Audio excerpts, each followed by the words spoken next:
नियम technical classes के topic wise revision में सभी का हार्दिक स्वागत। आज हम इलेक्ट्रीशियन थ्योरी का सेकंड जो पार्ट है उसे हम कंप्लीट करेंगे। उसका नाम है विद्युत कार्य के सामान्य औजार। और जो पहला टॉपिक था सेफ्टी एंड हेल्थ, उसके 3 वीडियो थे। तीनों वीडियो कंप्लीट हो गए हैं और तीनों वीडियो में महत्वपूर्ण क्वेश्चन जो प्रीवियस एग्ज़ाम में आए हुए क्वेश्चन थे।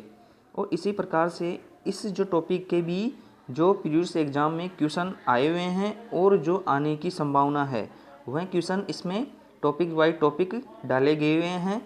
तो इसे पूरा वीडियो देखें। तो देखिए, पहला टॉपिक जो था, इसमें जो पहला टॉपिक है वो कौन सा है? पेचकस यानी स्क्रू ड्राइवर के बारे में हम आज अध्ययन करेंगे। देखिए, इनमें 4-5 टॉपिक अलग अलग वीडियो में डिवाइड किया गया है। तो इसमें देखिए पहला टॉपिक है पेचकस। अब स्क्रू जो ड्राइवर होता है वो हम बेसिकली कहाँ देखते हैं? जहाँ पर हम इलेक्ट्रीशियन कहीं पे भी काम करता रहता है या हम किसी स्क्रू को या पेच को खोलने के लिए क्या करते हैं, एक उपकरण काम में लेते हैं जो पेच को खोलने व कसने में सहायक रहता है। तो उसे हम क्या बोलते हैं? पेचकस बोलते हैं। पेचकस में क्या रहता है? एक ब्लेड रहता है, एक हैंडल रहता है, एक उसका आगे का हिस्सा रहता है जिसमें क्या रहता है, उसकी साइज विशेष कार्य के लिए उसके साइज अलग अलग प्रकार से बना दी जाती है। प्लस टाइप का ऐसे फ्लैट ऐसे इस प्रकार से बना दिया जाता है। तो अब देखिए जो पेचकस है इसमें क्या है, एक हैंडल है और इसका ब्लेड है। ये इसका आगे का भाग जो है वो क्या कहलाता है? पॉइंट कहलाता है। और यहाँ देखिए टिप से या इस पॉइंट से लेकर यहाँ तक जो लेंथ है ये ब्लेड की लंबाई है और यहाँ से लेकर जो यहाँ तक की है ये लंबाई इसकी हैंडल की लंबाई है। जो हैंडल रहता है वह इंसुलेटेड करके बनाया जाता है, यानी प्लास्टिक का, सेलुलोज का, इस प्रकार से ये बना हुआ रहता है। जिससे क्या रहता है कि जैसे विद्युत कार्य करते समय ये अपने को विद्युत झटके से क्या करता है? सुरक्षा प्रदान करता है। तो ये ध्यान रखें। अब इसके बारे में अध्ययन कर लेते हैं। अब देखो क्या है कि बिजली के कार्य के लिए प्रयुक्त पेचकसों के सामान्य प्लास्टिक के हैंडल होते हैं। किसके रहते हैं? ये देखो, बिजली के समकार्यों के लिए किसके रहेंगे? प्लास्टिक के हैंडल होते हैं। और दंड विद्युत रोधन स्लीव से ढका रहता है। इसका मतलब ये है कि बिजली में जो हम उपयुक्त पेचकस लेंगे, काम में जो पेचकस लेंगे उसका जो हैंडल रहेगा वह किसका रहेगा? प्लास्टिक का हैंडल रहेगा। और उस पे ऊपर क्या रहता है? एक विद्युत रोधन यानी स्लीवों से ढका रहता है। पेचकस का साइज जो हम निर्धारण करते हैं वह उसकी ब्लेड की लंबाई, पेचकस के साइज का जो ब्लेड होता है उसकी लंबाई हमेशा किस में लेते हैं? mm में लेते हैं। और नामिये पेचकस नोक साइज क्या है? और नामिये पेचकस नोक साइज यानी ब्लेड की जो टिप है, जो ये आगे का भाग है, इसके जो मोटाई होती है उसके आधार पर भी हम विशेष कार्यों के लिए प्रयोग करते हैं। और दंड के व्यास द्वारा निर्धारित किया जाता है। जो ये ब्लेड है इसकी मोटाई कितनी है, इसके आधार पर क्या किया जाता है? पेचकस का निर्धारण किया जाता है कि कौन से टिप का लेना है, कितना मोटा ब्लेड होना चाहिए और कितना लंबा पेचकस होना चाहिए। वह कार्य विशेष के आधार पर हम चयन कर लेते हैं। अब जो इनका पेचकस जो होता है ये निम्न क्या रहते हैं? निम्न साइज के रहते हैं। तो देखिए पहला इसका साइज किस प्रकार से निर्धारित होता है, वो ये इसमें देखिए इस प्रकार से रहता है। 75 mm into 0.4 mm into 2.5 mm। दूसरा साइज जो है वो कितना है? 150 mm into 150 mm into 0.6 mm into 4 mm। और तीसरा साइज जो है वो कितने mm में है? 200 mm में। 75 mm, 150 mm और 200 mm में इस प्रकार से निर्धारित मान रहते हैं। 75 mm जो है ये ब्लेड की लंबाई है और ये जो इसका टिप है इसका क्या है? ये मोटाई है 0.4 mm और 2.5 mm ये क्या है? ब्लेड का व्यास है। तो ये ध्यान रखें, इस प्रकार से पेचकस जो स्क्रू ड्राइवर होता है उसका निर्धारण किया जाता है। अब यहाँ से नीचे देखिए ये इम्पोर्टेंट पॉइंट है कि पेचकसों के हैंडल कास्ट या सेलुलोज एसीटेट के बने होते हैं। किसके बने होते हैं? ये क्वेश्चन सेम उठ के आता है कि पेचकसों के हैंडल कास्ट या सेलुलोज यानी एसीटेट के बने होंगे। अब दूसरी बात देखिए, इसमें पेचकसों को कसने या ढीला करने के लिए पेचकस का उपयोग किया जाता है। इसका कार्य क्या रहेगा? इसका कार्य रहेगा पेचों को कसने व ढीला करने के लिए पेचकस का उपयोग किया जाता है। तीसरी जो बात है इसमें वो क्या है? पेचकस टिप पेच के खांचों में अच्छी तरह से फिट होना चाहिए। ये सावधानी रखना चाहिए कि पेच को जब इस प्रकार से ये पेच है तो इसी में अच्छी तरह से फिट होना चाहिए। पेच अपना अच्छी तरह से फिट होना चाहिए और इसे आसानी से खुलेगा। और एक बात और ध्यान रखना है कि पेचकस का जो विशेष कार्य है उसके आधार पर ही क्या करना चाहिए? पेचकस का चयन करके उसका उपयोग करना चाहिए। अब देखते हैं इसके क्वेश्चन किस प्रकार से क्वेश्चन एग्जाम में आए हुए हैं। इम्पोर्टेंट क्वेश्चन है, देखो। पेचकस का साइज का निर्धारण इनके आधार पर किया जाता है: टिप, शंक की मोटाई, हैंडल की लंबाई और ब्लेड की लंबाई। तो अब देखो जो पेचकस का साइज जो है, पेचकस का साइज का जो निर्धारण हम किसके आधार पर करेंगे? ब्लेड की लंबाई के आधार पर। किसके आधार पर करेंगे? कि पेचकस कितना लंबा है वह उसकी साइज को निर्धारित करेगा कि ब्लेड की लंबाई कितनी है, यह उसके साइज का निर्धारण किया जाता है। अब देखो, अब चलता है इसका नेक्स्ट क्वेश्चन। पेचकस का वह भाग जो हार्ड व टेपर किया हुआ होता है, तो उसका नाम बताइए। तो पेचकस का जो भाग है जो हार्ड व टेपर किया हुआ होता है, तो ये देखिए पेचकस का जो ये आगे का भाग है, आगे का जो ये भाग है ये टेपर किया हुआ रहता है। क्या किया रहता है? टेपर किया हुआ रहता है। तो कौन सा भाग किया रहता है? तो ऑप्शन देखिए, टिप, शंक की मोटाई, हैंडल की लंबाई, ब्लेड की लंबाई। तो पेचकस का साइज का निर्धारण तो ये देख लिया है। सॉरी, नेक्स्ट क्वेश्चन था ये है, पेचकस का वह भाग जो हार्ड व टेपर किया हुआ रहता है, शंक, हैंडल, बिट व इनमें से कोई नहीं। तो कौन सा भाग होगा? वो होगा बिट। इसका जो आगे का जो भाग रहता है जो टेपर किया हुआ रहता है वह क्या रहता है? बिट कहलाता है।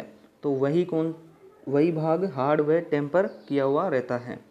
चलते हैं नेक्स्ट क्वेश्चन पर। इलेक्ट्रीशियन के कार्य में उपयोग होने वाले पेचकस का हैंडल बना होता है। देखिए इंपॉर्टेंट क्वेश्चन है, ये आ गया है कि इलेक्ट्रीशियन के कार्य में उपयोग होने वाला पेचकस का हैंडल से बना होगा। ऑप्शन देखिए, लकड़ी, एल्युमिनियम, सेलुलोज और रबड़। तो इम्पोर्टेंट क्वेश्चन है, किसका बना रहेगा? सेलुलोज का। किसका बना रहेगा? अभी देखा हमने सेलुलोज का बना रहता है। और एक किसका बना रहता है? कास्ट। हम देखते हैं लकड़ी के भी बने हुए रहते हैं। तो ऑप्शन में यदि टेक्निकल हेल्पर में 5 ऑप्शन आते हैं, 5 ऑप्शन में ये क्वेश्चन बना सकता है। ए और सी क्या दे देगा? ए और सी भी दे देगा। तो हम क्या करेंगे? ऑप्शन ए और सी दोनों करेंगे। जब 4 ऑप्शन में लकड़ी और सेलुलोज दे दिया जाए तो क्योंकि इलेक्ट्रीशियन में सबसे ज़्यादा कार्य में जो लेते हैं वो सेलुलोज के बने हैंडल के पेचकस का उपयोग किया जाता है। चलते हैं नेक्स्ट क्वेश्चन। किसी कार्य विशेष के लिए पेचकस का चयन के अनुसार किया जाता है। यदि हमने कार्य विशेष के लिए, कार्य विशेष का मतलब ये है कि कोई पेचकस, इसमें जो पेच है वह क्या है? प्लस टाइप है। तो हमें पेचकस भी प्लस टाइप के बिट वाला ही लेना चाहिए। इसका मतलब ये है। तो पेचकस के साइज, पेचकस का भार, पेचकस की लंबाई व हैंडल से। तो कार्य विशेष के लिए जो पेचकस का चयन करेंगे वो किससे करेंगे? उसकी पेचकस के साइज से। पेचकस के साइज, कौन से पेचकस का साइज हम उपयोग ले रहे हैं उससे क्या करेंगे? उससे विशेष कार्य के लिए चयन करेंगे। चलते हैं नेक्स्ट क्वेश्चन पर। अब जो नेक्स्ट टॉपिक है वह है कॉम्बिनेशन प्लायर से। किससे है? कॉम्बिनेशन प्लायर से। अब ये देखिए इसका जो अन्य अन्य नाम रहता है, इंग्लिश में क्या है? कॉम्बिनेशन, क्या है? कॉम्बिनेशन प्लायर है। क्या है? Combination pliers with pipe grip, side cutter and insulated handle. इसका जो क्या रहता है?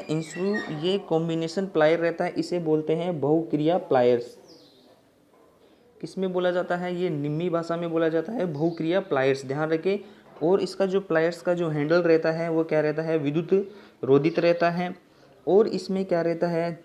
तीन कटर उपयोग में लिए जाते हैं। एक रहता है जॉइंट कटर, ये इसके प्लायर के ऊपर वाले भाग में कटा हुआ रहता है। दोनों साइड क्या रहते हैं, कट लगे हुए रहते हैं, ये जॉइंट कटर कहलाते हैं। इससे ये भी काम क्या करते हैं, ये काम काटने का काम करते हैं। और जब इस जॉइंट कटर के आगे थोड़ा एक हिस्सा होता है उसे बोलते हैं साइड कटर।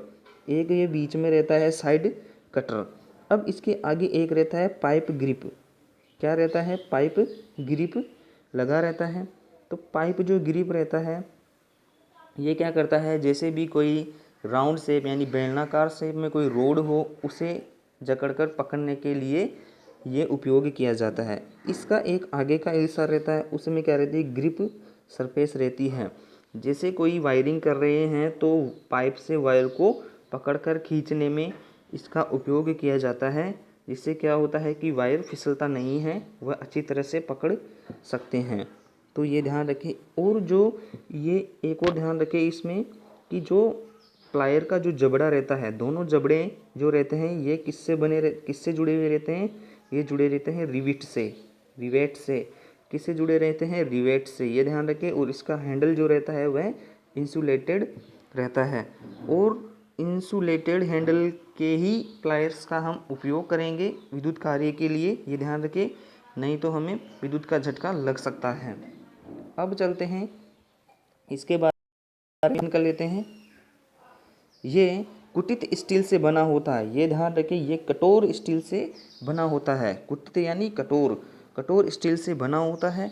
अब इसका कार्य जो होता है कर्तन, मोड़ने, खींचने, पकड़ने और वायरिंग समुच्च यानी मरम्मत कार्य में छोटी छोटी जॉबों को पकड़ने के लिए इनका प्रयोग किया जाता है। तो ये ध्यान रखें, मैंने पहले बताया कि कर्तन, मोड़ने, खींचने, पकड़ने और वायरिंग समुच्च में मरम्मत कार्य में छोटी जॉबों को पकड़ने के लिए इसका उपयोग किया जाता है। और ये एक गैर विद्युत रोधी टाइप का भी होता है, यानी वह बिना इंसुलेटेड किया हुआ भी रहता है। तो ऊर्जित लाइनों पर ध्यान रखें, विशेष ध्यान रखें, ऊर्जित लाइनों पर काम करने के लिए विद्युत रोधी प्लायर्स का प्रयोग किया जाता है। किसका करेंगे हम, इंसुलेटेड प्लायर्स का प्रयोग करेंगे। अब चलते हैं कॉम्बिनेशन प्लायर के क्वेश्चन से क्या क्या क्वेश्चन बनते हैं, ये देखिए।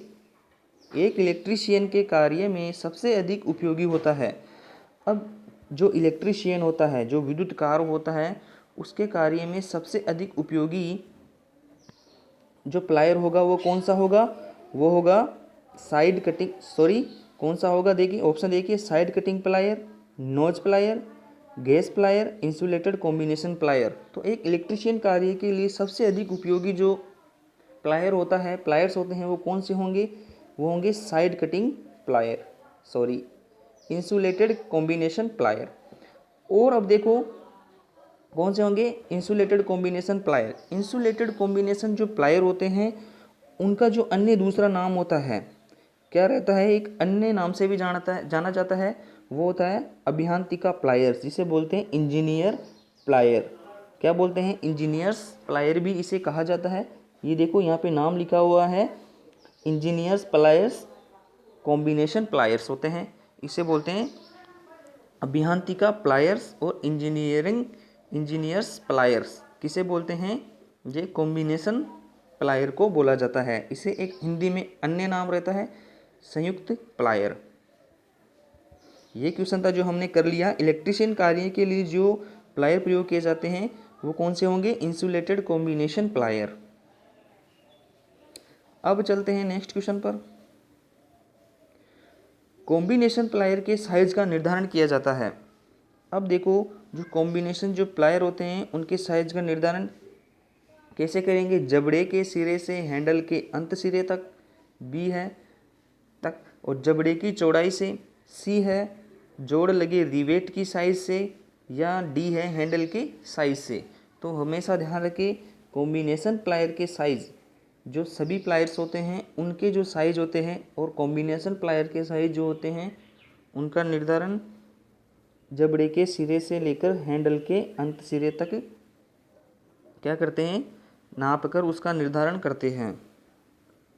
अब चलते हैं नेक्स्ट क्वेश्चन पर।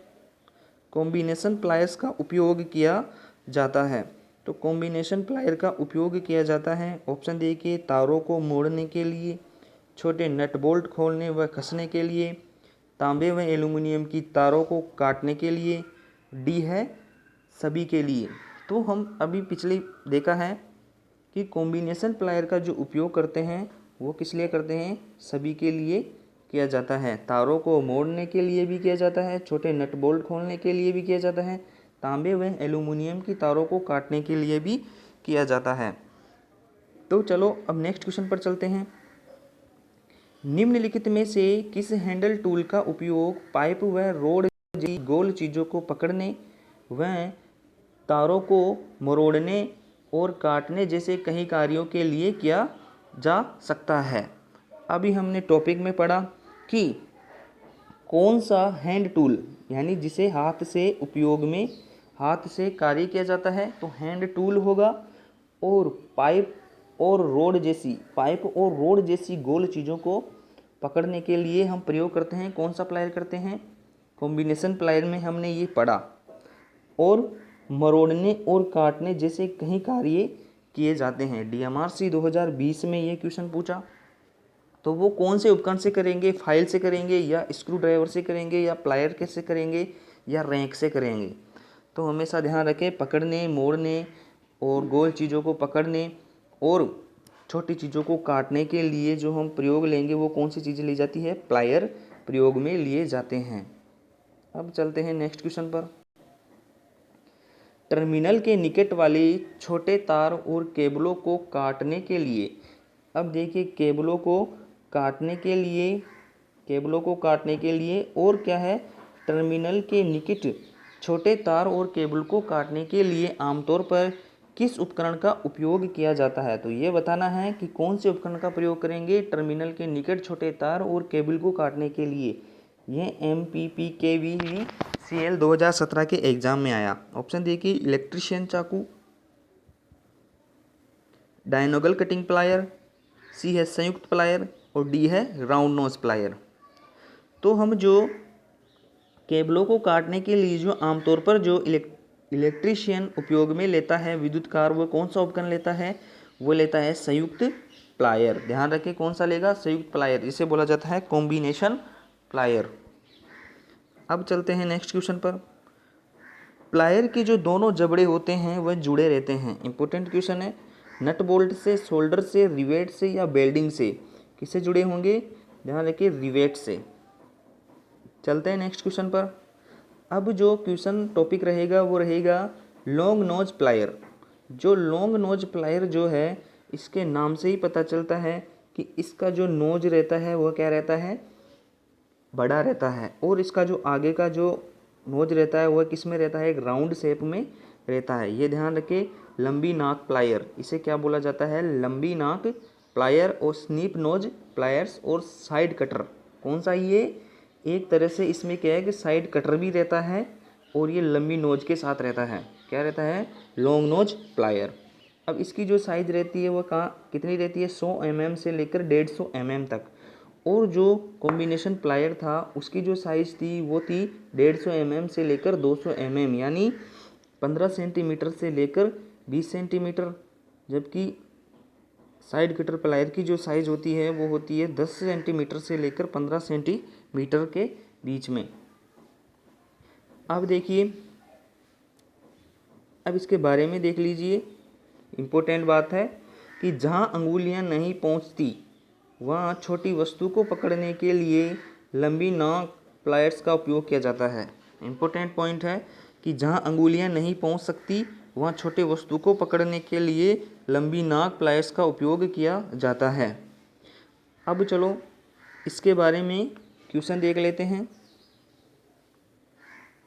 इनमें से कौन सा बिजली का टूल बहुत कम जगह, क्वेश्चन आ गया है यहाँ टॉपिक से टेक्निकल हेल्पर 2018 में और अन्य 3 एग्जामों में भी यहाँ से लॉन्ग नोज प्लायर से क्वेश्चन आ चुका है। तो इनमें से कौन सा बिजली का टूल बहुत कम जगह से स्क्रू लगाने के लिए उपयोगी है। तो ये बताना है कि बहुत छोटी जगह है वहाँ स्क्रू लगाना है, तो कौन से प्लायर का हम प्रयोग करेंगे। ऑप्शन देखिए cutting plier, long nose plier, poker, mallet या SWG। तो कौन सा लेंगे? लॉन्ग नोज प्लायर, लंबी नाक का प्लायर। चलते हैं नेक्स्ट क्वेश्चन पर। लॉन्ग नोज प्लायर का उपयोग किया जाता है। अब ऑप्शन देखिए, छोटे नट गहराई में खोलने के लिए, तारों को काटने के लिए, स्टील तार पकड़ने के लिए, गर्म तार पकड़ने के लिए। तो हम जो लेंगे छोटे नट गहराई में खोलने के लिए क्या करते हैं? लॉन्ग नोज प्लायर का प्रयोग किया जाता है। अब चलते हैं नेक्स्ट क्वेश्चन पर। प्लायर को जाम हो जाने पर इसे खोलने के लिए इसके जोड़ों में डालना चाहिए। प्लायर को जाम होने पर इसे खोलने के लिए इसके जोड़ों में क्या डालना चाहिए? ग्रीस लगाना चाहिए, मोबाइल ऑयल डालना चाहिए, या सी पानी डालना चाहिए, या रिविट पर तोड़ी से चोट मारनी चाहिए। तो हमेशा ध्यान रखिए, जब हमारा प्लायर जाम हो जाने पर यदि उसे खोलने के लिए जो उसका जोड़ है, जो उसके जो रिविट है, वहाँ पर क्या करना चाहिए? वहाँ पर हमेशा ध्यान रखिए क्या करना चाहिए? मोबाइल ऑयल, क्या रहता है? मोबाइल ऑयल डालना चाहिए। ग्रीस नहीं लगाना चाहिए, इससे क्या हो सकती है? ग्रीस से फिसलन हो सकती है। क्या हो सकती है? यदि वो अपने हाथों व हैंडल पर लग जाए तो क्या हो जाएगा? फिसलन होगी। और क्या हो, देखो पानी डालना चाहिए, नहीं डालना चाहिए। और रिवेट पर थोड़ी सी चोट नहीं, बिल्कुल नहीं मारनी चाहिए। ये ध्यान रखिए, रिवेट पर थोड़ी सी चोट मारनी चाहिए, नहीं मारनी चाहिए, क्योंकि रिवेट्स पर चोट मारने से अपना जो प्लायर है वह काम करना बंद कर देगा, रिवेट भी बाहर निकल सकती है, प्लायर खराब हो जाता है। अब देखो नेक्स्ट क्वेश्चन, जहाँ अंगुलियाँ नहीं पहुँचती हो वहाँ छोटे वस्तु को पकड़ने के लिए किस प्रकार के औजार का इस्तेमाल होता है? तो जहाँ अंगुलियाँ नहीं पहुँचती वहाँ छोटे वस्तु को पकड़ने के लिए किस प्रकार के औजार का इस्तेमाल होता है? ऑप्शन देखिए, फ्लैट नोच प्लायर, लॉन्ग नोच प्लायर, सी है साइड कटर प्लायर, डी है राउंड नोच प्लायर। तो कौन सा प्लायर होगा? लॉन्ग नोच प्लायर। कौन सा प्लायर प्रयोग करेंगे? जहाँ अंगुलियाँ नहीं पहुँचती और वहाँ छोटे वस्तु को पकड़ने के लिए कौन से प्रकार के प्लायर का इस्तेमाल करेंगे? लॉन्ग नोच प्लायर। चलते हैं नेक्स्ट क्वेश्चन पर। अब जो नेक्स्ट टॉपिक है वो है साइड कटिंग प्लायर, यानी इसे बोलते हैं विकिरण कर्तन प्लायर्स। साइड कटिंग प्लायर का दूसरा नाम क्या होता है? विकिरण कर्तन प्लायर्स। इसका तीसरा नाम होता है, ये ध्यान रखिए, डायनोगल कटिंग प्लायर। क्या बोलते हैं? डायनोगल कटिंग प्लायर्स बोलते हैं, जिसे निप्पर भी बोला जाता है। क्या बोला जाता है? निप्पर। इसके 3 नाम होते हैं, 4 नाम होते हैं। एक होता है साइड कटिंग प्लायर, विकिरण कर्तन प्लायर, डायनोगल कटिंग प्लायर, और एक होता है निप्पर।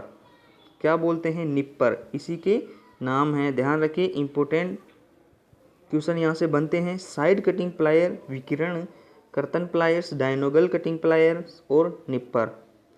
अब देखिए, जो साइड कटिंग प्लायर होते हैं, छोटे व्यास की ताम्र व एल्यूमिनियम। क्या? छोटे व्यास की ताम्र और एल्यूमिनियम तार को काटने के लिए इसका प्रयोग किया जाता है। क्या है?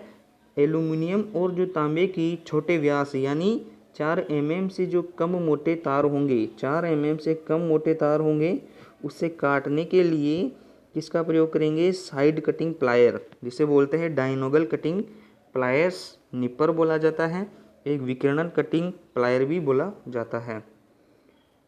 अब चलते हैं, इससे क्वेश्चन किस प्रकार से बनते हैं। इसकी जो साइज होती है वो क्या रहती है? 100 mm से लेकर 150 mm तक। अब चलो इस पर क्वेश्चन देख लेते हैं। विद्युत तारों के इंसुलेशन को काटने के लिए निम्न में से किस प्रकार के प्लायर का इस्तेमाल किया जाता है? ये एमपी के एग्जाम में आया हुआ है कि विद्युत तारों के इंसुलेशन को काटने के लिए, इंसुलेशन को हटाने के लिए किस प्रकार के प्लायर का इस्तेमाल किया जाता है? Combination plier, side cutting plier, plate नोच प्लायर या राउंड नोच प्लायर। ये दोनों नहीं होंगे, और कॉम्बिनेशन प्लायर भी हम ले सकते हैं, लेकिन विद्युत तारों के इंसुलेशन को हटाने के लिए हम किस प्रकार के प्लायर का इस्तेमाल करेंगे? जो क्या रहेगा? Side cutting plier. कौन सा रहेगा? Side cutting plier. अब चलते हैं इसके नेक्स्ट क्वेश्चन पर। केबिलों के आवरण शीत व विद्युत रोधी परत यानी इंसुलेशन यानी शीत जो रहती है शीत आवरण और इंसुलेशन को हटाने के लिए किस प्रकार के प्लायर का इस्तेमाल करेंगे? Combination plier, flat nose plier, diagonal cutting plier, round nose plier. अब देखो यहाँ पर साइड कटिंग प्लायर नहीं देकर उसने क्या दिया है, उसने दिया है डायनोगल कटिंग प्लायर। इसे निप्पर भी बोला जाता है और इसे विकिरण प्लायर भी बोला जाता है। तो ये ध्यान रखें, हमेशा ध्यान रखें, इंसुलेशन को छीलने के लिए और आवरण की विरुद्ध शीत को हटाने के लिए डायनोगल कटिंग प्लायर का प्रयोग किया जाता है। तो ये ध्यान रखें, इंपॉर्टेंट क्वेश्चन है। कठोर तारों को काटने के लिए कौन से प्लायर का सर्वाधिक प्रयुक्त होते हैं? तो कठोर तारों को काटने के लिए कौन से प्लायर सर्वाधिक प्रयुक्त होते हैं? ये लोको पायलट एग्जाम में आया हुआ है। ऑप्शन देखिए, locking plier, wire stripper, long nose plier, एक है विकिनर डायनगल कटर प्लायर। कौन सा होगा? कठोर तारों को, सॉरी एक सेकंड रुकिए, कठोर तारों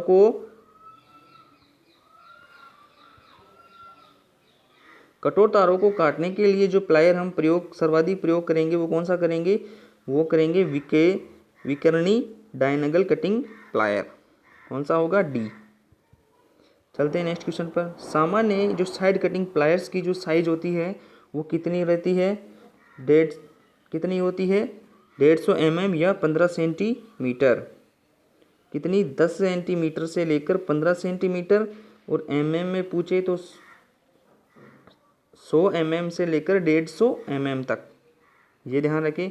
तो सामान्य जो साइड कटिंग प्लायर जो होते हैं उनकी साइज रहती है 15 सेंटीमीटर। अब चलते हैं नेक्स्ट क्वेश्चन पर। इलेक्ट्रॉनिक्स कंपोनेंट्स को सोल्डर करने के बाद बचे लंबे सिरे को प्लायर से काटकर हटा दिया जाता है। तो यदि कोई ये इलेक्ट्रॉनिक्स क्या है? इलेक्ट्रॉनिक एक प्लेट है, इसमें क्या रहते हैं, कोई कंपोनेंट्स लगाना है, जैसे कैपेसिटर लगाना है तो उसके 2 सिरे रहते हैं। इसके जो दो टर्मिनल बाहर निकले हुए रहते हैं सोल्डर करने के बाद, जैसे यहाँ से सोल्डर कर दिया गया और ये इतना सा सिरा ये बच गया इस प्लेट में, तो इस सिरे को जैसे यहाँ पर सोल्डर कर दिया, अब ये जो ऊपर का जो सिरा बच रहा है इसे काटने के लिए कौन से प्लायर का प्रयोग किया जाता है? Combination plier, side cutting plier, नोच प्लायर या गेस प्लायर। तो हमेशा ध्यान रखें कौन सा लेंगे? साइड कटिंग प्लायर, जिसे डायनगल कटिंग प्लायर, विकर्णी प्लायर और निप्पर बोला जाता है। अब देखिए नेक्स्ट टॉपिक देखेंगे, वो देखेंगे राउंड नोज प्लायर से।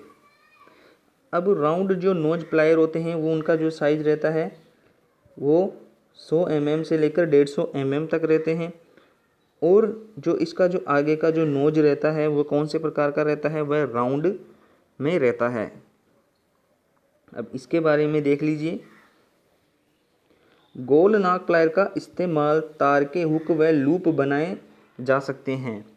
तो हमेशा ध्यान रखें, यहाँ से क्वेश्चन पूछा जाता है कि राउंड नोज प्लायर का प्रयोग किस लिए किया जाता है? कि वायर के हुक व लूप बनाने के लिए किया जाता है। इम्पोर्टेंट बात है यहाँ से। और प्लायर्स का अनुरक्षण और हिफाजत, जैसे केयर और मेंटेनेंस जो प्लायर का होता है उसके बारे में देख लीजिए किस प्रकार से होना चाहिए। प्लायर्स को हथौड़ों के रूप में प्रयोग न ले, ये ध्यान रखें, प्लायर का हथौड़ों के रूप में प्रयोग नहीं करना चाहिए। लंबा साइज तांबा या एल्यूमिनियम के तार, किसी साइज की स्टील तारों को काटने के लिए प्लायर्स का प्रयोग न करें। जैसे कोई लंबी साइज के तार हैं, एल्यूमिनियम हैं बहुत बड़े, और बड़ी साइज की कोई स्टील तार है तो उससे हम प्लायर का इस्तेमाल नहीं करना चाहिए। प्लायर्स का उपयोग करते समय हस्त पकड़ में विद्युत रोधन को क्षतिग्रस्त नहीं होने देना चाहिए, ये भी ध्यान रखना चाहिए। और इसके जो जोड़ होते हैं उसमें स्नेहन डालना चाहिए, ऑयल डालना, जो मोबाइल ऑयल डालना चाहिए, इससे वह जाम नहीं होता। अब देखिए, अब इस राउंड नोज प्लायर से क्वेश्चन देखिए किस प्रकार से बनता है। इंसुलेशन हटाने के लिए और संकीर्ण स्थानों पर किस प्रकार के प्लायर का उपयोग किया जाता है? DMRC 2017 में इस टॉपिक से क्वेश्चन आया हुआ है। तो इंसुलेशन हटाने के लिए और जो संकीर्णन जो गहराई में स्थान पर किस प्रकार के प्लायर का उपयोग किया जाता है। तो इंसुलेशन हटाने और संकीर्णन स्थानों पर किस प्रकार के प्लायर का उपयोग करेंगे। तो round nose plier, combination plier, side cutting plier व स्क्रू ड्राइवर। तो कौन सा होगा? Round nose plier. कौन सा होगा? Round nose plier. चलते हैं नेक्स्ट क्वेश्चन पर। कौन से प्लायर का उपयोग हुक और व लूप बनाने के लिए, तार के हुक और लूप बनाने के लिए प्रयोग किया जाता है? तो वो कौन सा होगा? वो होगा राउंड नोज प्लायर। ध्यान रखें कौन सा होगा? राउंड नोज प्लायर अभी हमने पढ़ा। अब देखिए, अब नेक्स्ट क्वेश्चन है, चित्र में दर्शित औजार का नाम बताइए। अब जो ये एक क्या है औजार दिखाया गया है, जिसमें क्या है, यहाँ पर एक स्टॉप्स है। क्या क्या है इसमें? एक स्टॉप्स है, ब्लेड है, हैंडल है, बोल्ट है। यहाँ पे क्या लगा हुआ है? एक बोल्ट। तो अब देखिए कौन सा है ये? पार्श्व कर्तन प्लायर, संयुक्त प्लायर, मुड़ा स्नीप व सीधा स्नीप। तो ये एक प्रकार का क्या है? सीधा स्नीप प्रकार का ये प्लायर है। क्या है? सीधा स्नीप। इसका जो ये आगे का जो भाग है वो क्या है? बिल्कुल सीधा काटने के लिए, धात्विक चद्रों को काटने के लिए इसका प्रयोग किया जाता है। ये ध्यान रखिए। अब एक देखिए नीचे क्वेश्चन दिखाया गया है, प्लांट असिस्टेंट 2018 में आया था। नीचे उपकरण दिखाया गया है, वो कौन सा है ये बताना है। इसमें ये उपकरण दिखाया गया है। तो ऑप्शन देखिए, तार विलगक, रेजर छुरा, नोज प्लायर्स, आरी। तो जो ये दिखाया गया है ये एक प्रकार का विगलक है, तार विगलक यानी वायर कटर, इसे बोलते हैं वायर कटर बोला जाता है। अब एक टॉपिक आता है नियॉन टेस्टर। नियॉन टेस्टर क्या आता है? Neon tester. इसके बारे में हम अध्ययन कर लेते हैं। अब देखिए इसके बारे में क्या कहता है। इसकी संचालन वोल्टेज रेंज कितनी रहती है? 100 वोल्ट से लेकर 250 वोल्ट तक। इसके जो संचालन वोल्टेज जो रेंज होती है वो 100 से लेकर 250 वोल्ट तक विनिर्देशित होती है, लेकिन 500 वोल्ट के लिए निर्धारित होता है। तो ये ध्यान रखें, इम्पोर्टेंट पॉइंट है कि इसकी जो संचालन वोल्टेज रेंज रहेगी वो कितनी रहेगी? 100 से लेकर 250 वोल्ट तक ये क्या रहेगी? संचालन इसकी वोल्टता रहेगी। और इसकी जो निर्धारित वोल्टेज रहती है वो कितनी रहती है? 500 वोल्ट एसी। कौन सी सप्लाई रहेगी? AC supply. 500 volt AC supply के लिए निर्धारित होता है। अब देखिए इसमें नियॉन गैस भरी रहती है। क्या भरी रहती है? नियॉन गैस भरी रहती है। एक कांच की ट्यूब रहती है, इसमें क्या रहती है? नियॉन गैस भरी रहती है, जिसके सिरे पर इलेक्ट्रोड होते हैं। उसके जो एक सिरे रहते हैं ये कांच की ट्यूब रहती है, इसमें नियॉन गैस भरी रहती है और इसमें क्या रहते हैं? इलेक्ट्रोड लगे रहते हैं। और उच्चतम वोल्टेज पर क्या करता है ये? 300 माइक्रो एम्पियर्स के बीच धारा क्या करता है? सीमित करने के लिए एक उच्च मान का प्रतिरोध इसमें लगा रहता है। इलेक्ट्रोड के साथ में कैसे जुड़ा रहता है? श्रेणी क्रम में संयोजित रहता है। क्या रहता है? देखिए ये रहे उच्चतम वोल्टेज पर क्या है? उच्चतम वोल्टेज पर 300 माइक्रो एम्पियर के बीच धारा सीमित करने के लिए इसमें एक उच्च मान का प्रतिरोध इलेक्ट्रोड के श्रेणी में संयोजित किया जाता है। और एक सिरे पर एक सप्लाई या पेचकस जैसी नोक हो सकती है और बत्ती दीप्त यानी इसका जो एलईडी का जो इसमें इसका जो बल्ब रहता है, इसका जो बल्ब रहता है, जो इसका अंदर दीप्त बत्ती जो रहती है से सप्लाई की मौजूदगी सूचित करती है। जो इसकी जो बत्ती जुपती है वह सप्लाई की मौजूदगी को क्या करती है? सूचित करती है। और जब ऊर्जित सप्लाई को टिप पर स्पर्श किया जाता है और नियॉन टेस्टर के दूसरे सिरे पर पीतल संपर्क हाथ से छुआ रहता है, देखते होंगे इसमें एक पेन की तरह, एक इसको जैसे पेन टाँकने के तरह इसमें एक हैंडल की तरह एक इसमें लगा रहता है। तो वह पीतल संपर्क हाथ से छूते ही वो क्या करता है? दूसरा एक इसमें अंगुली से टिप को लगाया जाता है और एक उसके पीतल को इससे को छुआ जाता है। तो देख रेख और अनुरक्षण देखिए इसका केयर एंड मेंटेनेंस।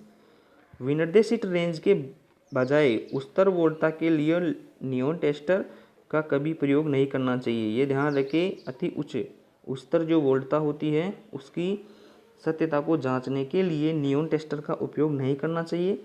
और परीक्षण करते समय देखें कि काय में परिपथ पूरा किया जाता है। परीक्षण करते समय देखें कि काय में से परिपथ पूरा किया जाता है। तो ऐसे ही हालात में एक हाथ से दीवार को छूकर काय को भूसंपर्कन उपलब्ध कराया जा सकता है। तो परीक्षण करते समय देखें कि काय में से परिपथ पूरा किया जाता है। तो ऐसे हालात में एक हाथ से दीवार को छूकर और काय का भूसंपर्कन उपलब्ध कराया जाता है। अब इसमें देखिए फेज टेस्टर से जो क्वेश्चन बनते हैं वो निम्न प्रकार से हैं। फेज टेस्टर का उपयोग किया जाता है फेज चेक करने के लिए, वोल्टता चेक करने के लिए, न्यूट्रल चेक करने के लिए, इनमें से कोई नहीं। तो फेज टेस्टर का जो उपयोग किया जाएगा वो किसके लिए करेंगे? फेज चेक करने के लिए। किसकी? फेज चेक करने के लिए इसका उपयोग किया जाता है। चलते हैं नेक्स्ट क्वेश्चन पर। फेज टेस्टर का उपयोग वोल्टता से अधिक प्रदाय पर नहीं करना चाहिए।